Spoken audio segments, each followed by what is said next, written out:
A Mother.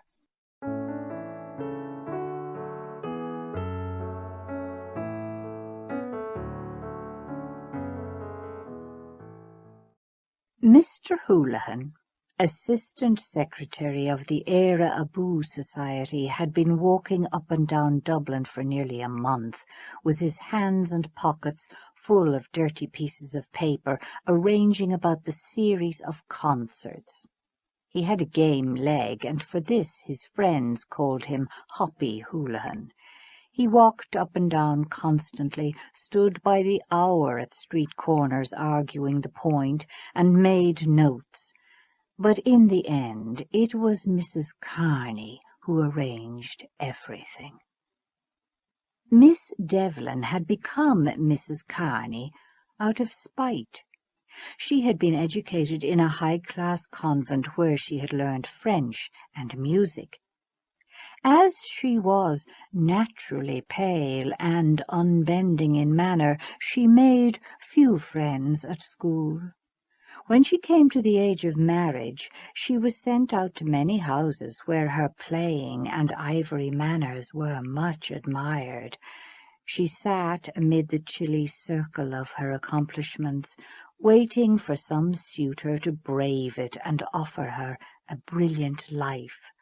But the young men whom she met were ordinary, and she gave them no encouragement, trying to console her romantic desires by eating a great deal of Turkish delight in secret.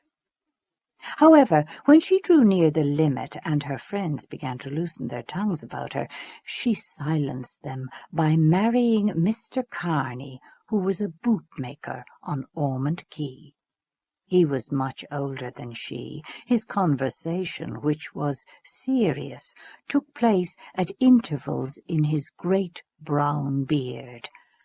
After the first years of married life, Mrs. Kearney perceived that such a man would wear better than a romantic person, but she never put her own romantic ideas away. He was sober, thrifty, and pious. He went to the altar every first Friday, sometimes with her, oftener by himself. But she never weakened in her religion, and was a good wife to him. At some party in a strange house, when she lifted her eyebrow ever so slightly, he stood up to take his leave, and when his cough troubled him, she put the eiderdown quilt over his feet and made a strong rum punch. For his part, he was a model father. By paying a small sum every week into a society, he ensured for both his daughters a dowry of £100 each when they came to the age of 24. He sent the elder daughter, Kathleen, to a good convent where she learned French and music, and afterwards paid her fees at the academy. Every year in the month of July, Mrs. Kearney found occasion to say to some friend, "My good man is packing us off to Skerries for a few weeks." If it was not Skerries, it was Howth or Greystones. When the Irish revival began to be appreciable, Mrs. Kearney determined to take advantage of her daughter's name, and brought an Irish teacher to the house. Kathleen and her sister sent Irish picture postcards to their friends, and these friends sent back other Irish picture postcards. On special Sundays, when Mr. Kearney went with his family to the Pro-Cathedral, a little crowd of people would assemble after Mass at the corner of Cathedral Street. They were all friends of the Kearneys, musical friends or nationalist friends, and when they had played every little counter of gossip, they shook hands with one another all together, laughing at the crossing of so many hands, and said good-bye to one another in Irish. Soon the name of Miss Kathleen Kearney began to be heard often on people's lips. People said that she was very clever at music and a very nice girl, and moreover that she was a believer in the language movement. Mrs. Kearney was well content at this. Therefore she was not surprised when one day Mr. Houlihan came to her and proposed that her daughter should be the accompanist at a series of 4 grand concerts which his society was going to give in the Antient concert rooms. She brought him into the drawing-room, made him sit down, and brought out the decanter and the silver biscuit barrel. She entered heart and soul into the details of the enterprise, advised and dissuaded, and finally a contract was drawn up by which Kathleen was to receive 8 guineas for her services as accompanist at the 4 grand concerts. As Mr. Houlihan was a novice in such delicate matters as the wording of bills and the disposing of items for a programme, Mrs. Kearney helped him. She had tact. She knew what artistes should go into capitals and what artistes should go into small type. She knew that the first tenor would not like to come on after Mr. Meade's comic turn. To keep the audience continually diverted, she slipped the doubtful items in between the old favourites. Mr. Houlihan called to see her every day to have her advice on some point. She was invariably friendly and advising, homely, in fact. She pushed the decanter towards him, saying, "Now help yourself, Mr. Houlihan." And while he was helping himself, she said, "Don't be afraid of it." Everything went on smoothly. Mrs. Kearney bought some lovely blush-pink charmeuse in Brown Thomas's to let into the front of Kathleen's dress. It cost a pretty penny, but there are occasions when a little expense is justifiable. She took a dozen of 2-shilling tickets for the final concert and sent them to those friends who could not be trusted to come otherwise. She forgot nothing, and, thanks to her, everything that was to be done was done. The concerts were to be on Wednesday, Thursday, Friday, and Saturday. When Mrs. Kearney arrived with her daughter at the Antient concert rooms on Wednesday night, she did not like the look of things. A few young men wearing bright blue badges in their coats stood idle in the vestibule. None of them wore evening dress. She passed by with her daughter, and a quick glance through the open door of the hall showed her the cause of the steward's idleness. At first she wondered, had she mistaken the hour? No, it was 20 minutes to 8. In the dressing-room behind the stage, she was introduced to the secretary of the society, Mr. Fitzpatrick. She smiled and shook his hand. He was a little man with a white, vacant face. She noticed that he wore his soft brown hat carelessly on the side of his head, and that his accent was flat. He held a programme in his hand, and while he was talking to her, he chewed one end of it into a moist pulp. He seemed to bear disappointments lightly. Mr. Houlihan came into the dressing-room every few minutes with reports from the box office. The artistes talked among themselves nervously, glanced from time to time at the mirror, and rolled and unrolled their music. When it was nearly 8:30, the few people in the hall began to express their desire to be entertained. Mr. Fitzpatrick came in, smiled vacantly at the room, and said, "Well, now, ladies and gentlemen, I suppose we'd better open the ball." Mrs. Kearney rewarded his very flat final syllable with a quick stare of contempt, and then said to her daughter encouragingly, "Are you ready, dear?" When she had an opportunity, she called Mr. Houlihan aside and asked him to tell her what it meant. Mr. Houlihan did not know what it meant. He said that the committee had made a mistake in arranging for 4 concerts. 4 was too many. "And the artistes," said Mrs. Kearney. "Of course they're doing their best, but really they're no good." Mr. Houlihan admitted that the artistes were no good, but the committee, he said, had decided to let the first 3 concerts go as they pleased and reserve all the talent for Saturday night.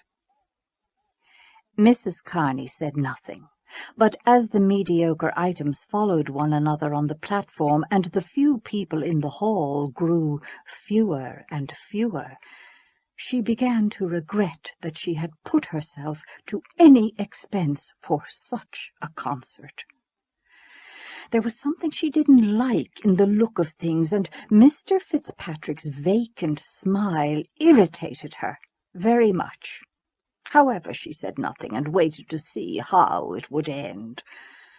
The concert expired shortly before 10, and everyone went home quickly.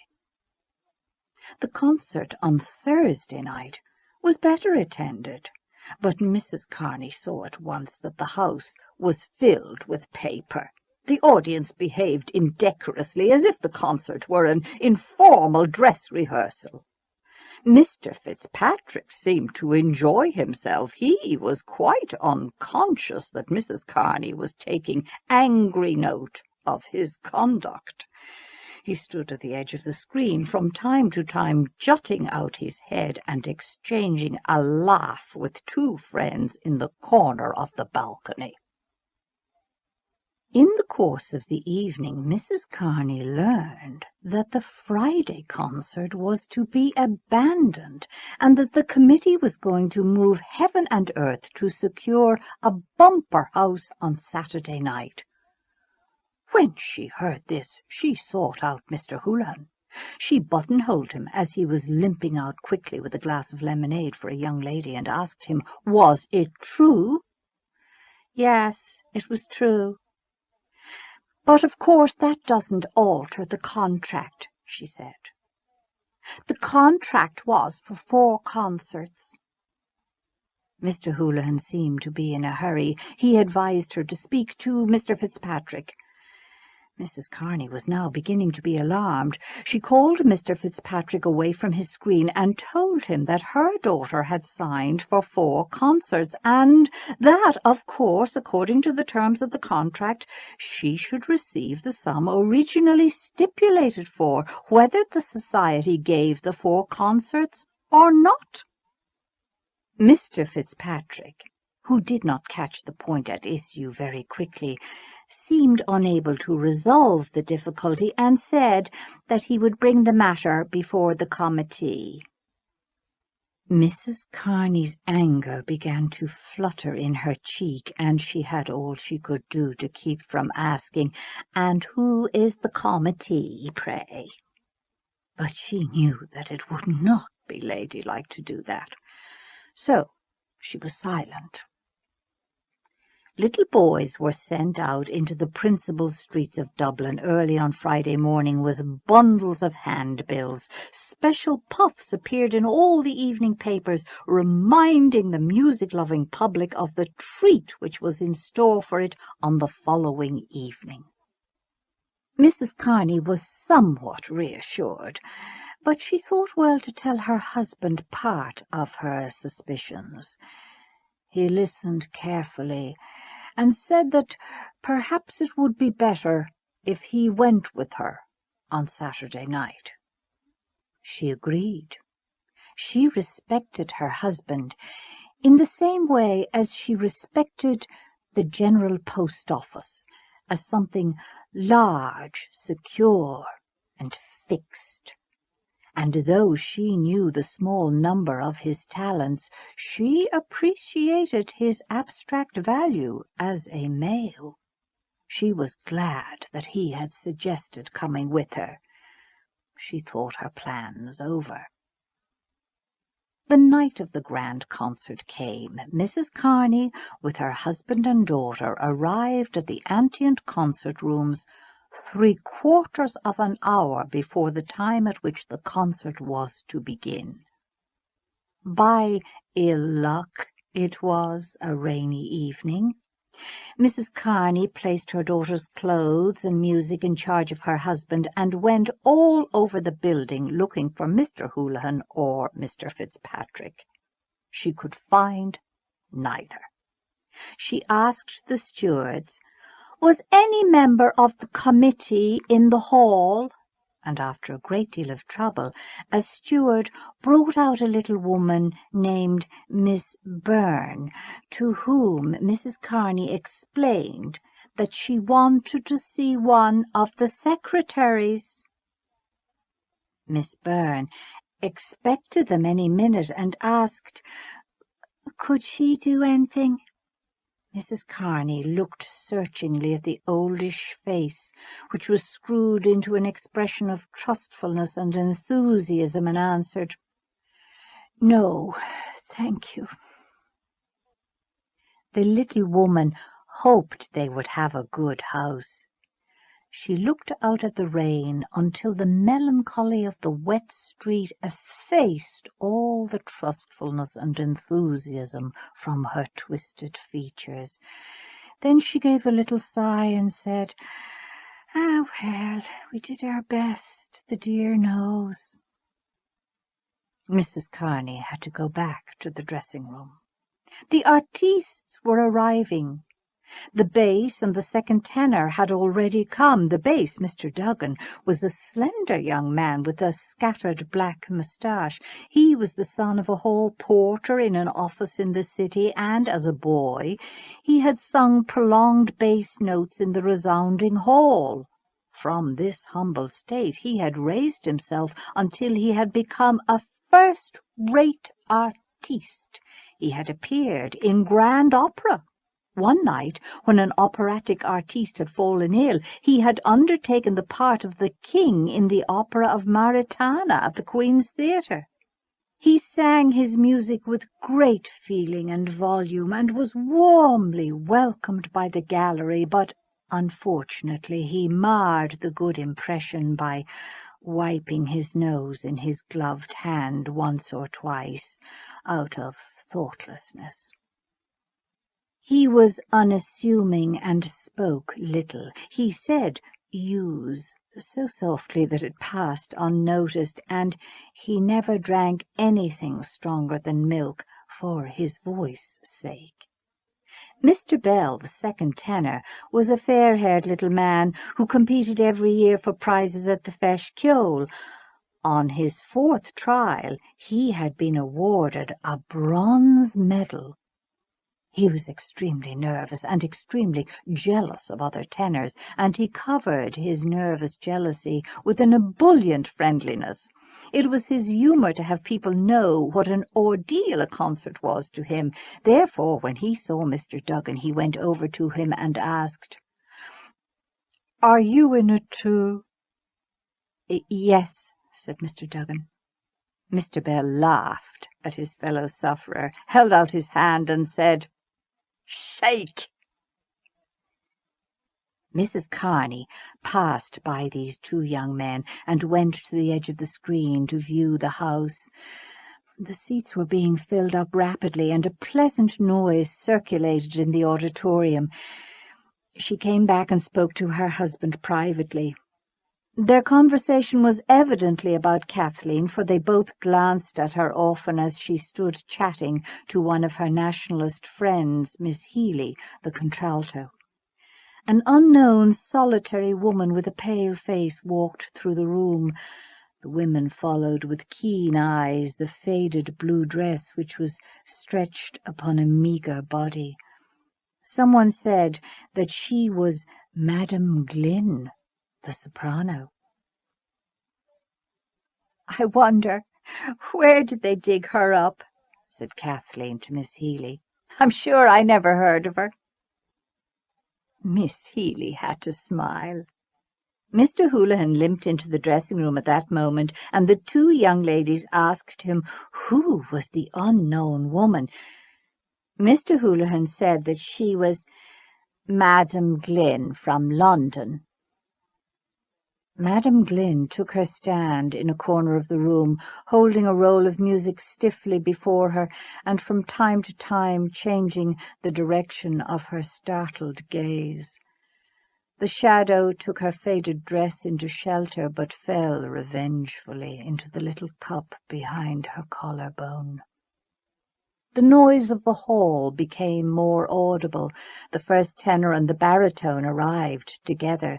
They were both well dressed, stout and complacent, and they brought a breath of opulence among the company. Mrs. Kearney brought her daughter over to them and talked to them amiably.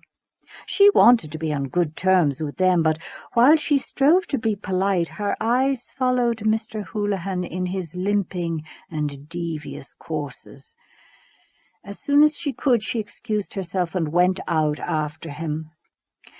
"Mr. Houlihan, I want to speak to you for a moment," she said. They went down to a discreet part of the corridor. Mrs. Kearney asked him when was her daughter going to be paid. Mr. Houlihan said that Mr. Fitzpatrick had charge of that.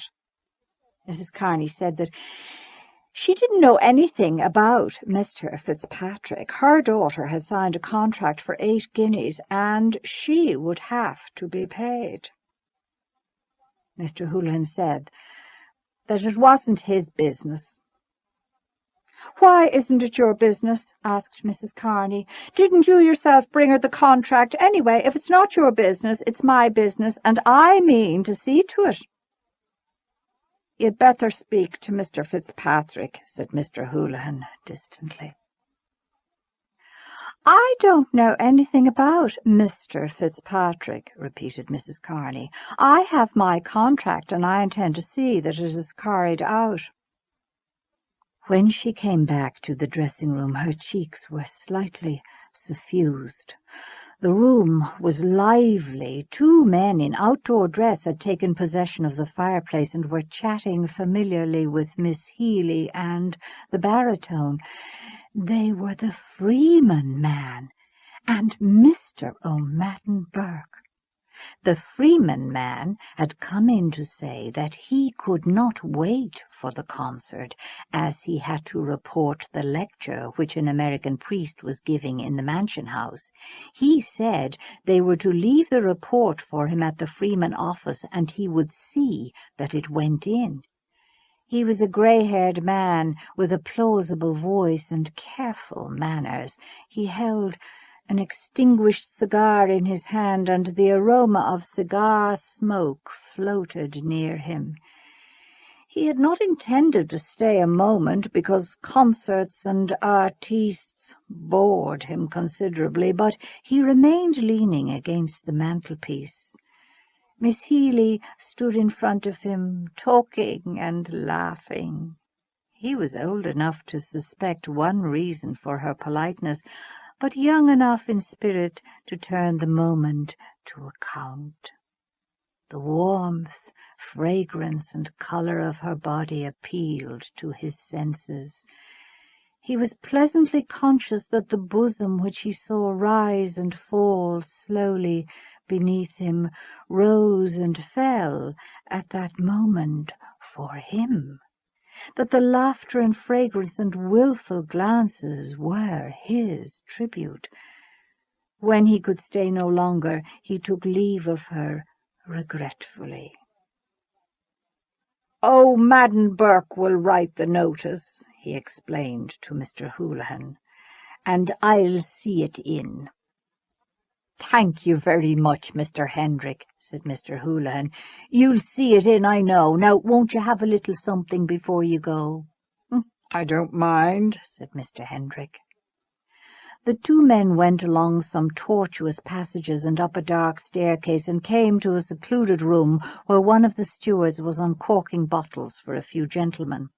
One of these gentlemen was Mr. O'Madden Burke, who had found out the room by instinct. He was a suave, elderly man who balanced his imposing body, when at rest, upon a large silk umbrella. His magniloquent Western name was the moral umbrella upon which he balanced the fine problem of his finances. He was widely respected. While Mr. Houlihan was entertaining the Freeman man, Mrs. Kearney was speaking so animatedly to her husband that he had to ask her to lower her voice. The conversation of the others in the dressing-room had become strained. Mr. Bell, the first item, stood ready with his music, but the accompanist made no sign. Evidently something was wrong. Mr. Kearney looked straight before him, stroking his beard, while Mrs. Kearney spoke into Kathleen's ear with subdued emphasis. From the hall came sounds of encouragement, clapping and stamping of feet. The first tenor and the baritone and Miss Healy stood together, waiting tranquilly. But Mr. Bell's nerves were greatly agitated because he was afraid the audience would think that he had come late. Mr. Houlihan and Mr. O'Madden Burke came into the room. In a moment Mr. Houlihan perceived the hush. He went over to Mrs. Kearney and spoke with her earnestly. While they were speaking, the noise in the hall grew louder. Mr. Houlihan became very red and excited. He spoke volubly, but Mrs. Kearney said curtly at intervals, "She won't go on. She must get her 8 guineas. Mr. Houlihan pointed desperately towards the hall, where the audience was clapping and stamping. He appealed to Mr. Kearney and to Kathleen. But Mr. Kearney continued to stroke his beard, and Kathleen looked down, moving the point of her new shoe. "It was not her fault," Mrs. Kearney repeated. "She won't go on without her money." After a swift struggle of tongues, Mr. Houlihan hobbled out in haste. The room was silent. When the strain of the silence had become somewhat painful, Miss Healy said to the baritone, "Have you seen Mrs. Pat Campbell this week?" The baritone had not seen her, but he had been told that she was very fine. The conversation went no further. The first tenor bent his head and began to count the links of the gold chain which was extended across his waist, smiling and humming random notes to observe the effect on the frontal sinus. From time to time everyone glanced at Mrs. Kearney.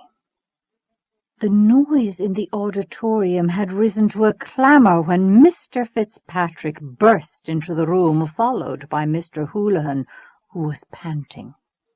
The clapping and stamping in the hall were punctuated by whistling. Mr. Fitzpatrick held a few banknotes in his hand. He counted out 4 into Mrs. Kearney's hand and said she would get the other half at the interval. Mrs. Kearney said, "This is 4 shillings short." But Kathleen gathered in her skirt and said, "Now, Mr. Bell," to the first item, who was shaking like an aspen. The singer and the accompanist went out together. The noise in the hall died away. There was a pause of a few seconds, and then the piano was heard. The first part of the concert was very successful, except for Madam Glynn's item. The poor lady sang Killarney in a bodiless, gasping voice, with all the old-fashioned mannerisms of intonation and pronunciation which she believed lent elegance to her singing. She looked as if she had been resurrected from an old stage wardrobe, and the cheaper parts of the hall made fun of her high, wailing notes. The first tenor and the contralto, however, brought down the house. Kathleen played a selection of Irish airs which was generously applauded.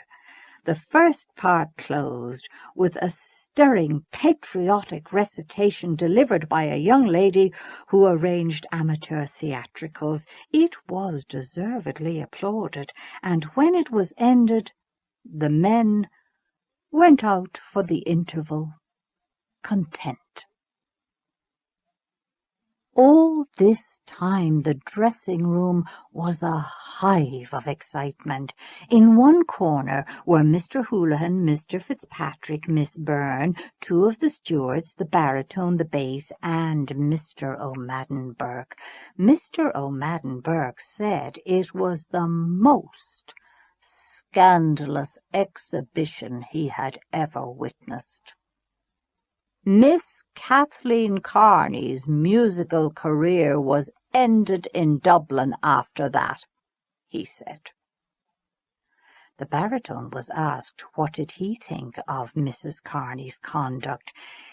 He did not like to say anything. He had been paid his money and wished to be at peace with men. However, he said that Mrs. Kearney might have taken the artistes into consideration. The stewards and the secretaries debated hotly as to what should be done when the interval came. "I agree with Miss Byrne," said Mr. O'Madden Burke. "Pay her nothing."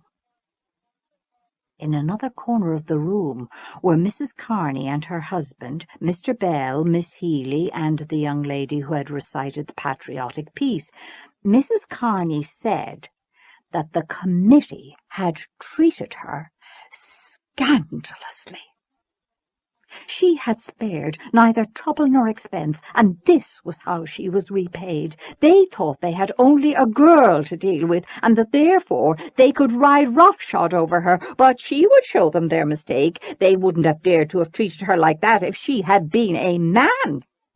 But she would see that her daughter got her rights. She wouldn't be fooled. If they didn't pay her to the last farthing, she would make Dublin ring. Of course she was sorry for the sake of the artistes, but what else could she do? She appealed to the second tenor, who said he thought she had not been well treated. Then she appealed to Miss Healy. Miss Healy wanted to join the other group, but she did not like to do so, because she was a great friend of Kathleen's, and the Kearneys had often invited her to their house. As soon as the first part was ended, Mr. Fitzpatrick and Mr. Houlihan went over to Mrs. Kearney and told her that the other 4 guineas would be paid after the committee meeting on the following Tuesday, and that in case her daughter did not play for the second part, the committee would consider the contract broken and would pay nothing. "I haven't seen any committee," said Mrs. Kearney angrily. "My daughter has her contract. She will get £4.8 into her hand, or a foot she won't put on that platform." "I'm surprised at you, Mrs. Kearney," said Mr. Houlihan. "I never thought you would treat us this way." "And what way did you treat me?" asked Mrs. Kearney. Her face was inundated with an angry colour, and she looked as if she would attack someone with her hands. "I'm asking for my rights," she said. "You might have some sense of decency," said Mr. Houlihan. "Might I, indeed? And when I ask when my daughter is going to be paid, I can't get a civil answer." She tossed her head and assumed a haughty voice. "You must speak to the secretary. It's not my business. I'm a great fellow, fall-de-diddle-I-do." "Oh, I thought you were a lady," said Mr. Houlihan, walking away from her abruptly. After that, Mrs. Kearney's conduct was condemned on all hands. Everyone approved of what the committee had done. She stood at the door, haggard with rage, arguing with her husband and daughter, gesticulating with them. She waited until it was time for the second part to begin in the hope that the secretaries would approach her, but Miss Healy had kindly consented to play one or two accompaniments. Mrs. Kearney had to stand aside to allow the baritone and his accompanist to pass up to the platform. She stood still for an instant, like an angry stone image, and when the first notes of the song struck her ear, she caught up her daughter's cloak and said to her husband, "Get a cab." He went out at once. Mrs. Kearney wrapped the cloak round her daughter and followed him. As she passed through the doorway, she stopped and glared into Mr. Houlihan's face. "I'm not done with you yet," she said. "But I'm done with you," said Mr. Houlihan. Kathleen followed her mother meekly. Mr. Houlihan began to pace up and down the room in order to cool himself, for he felt his skin on fire. "Oh, that's a nice lady," he said. "Oh, she's a nice lady." "You did the proper thing, Houlihan," said Mr. O'Madden Burke, poised upon his umbrella in approval.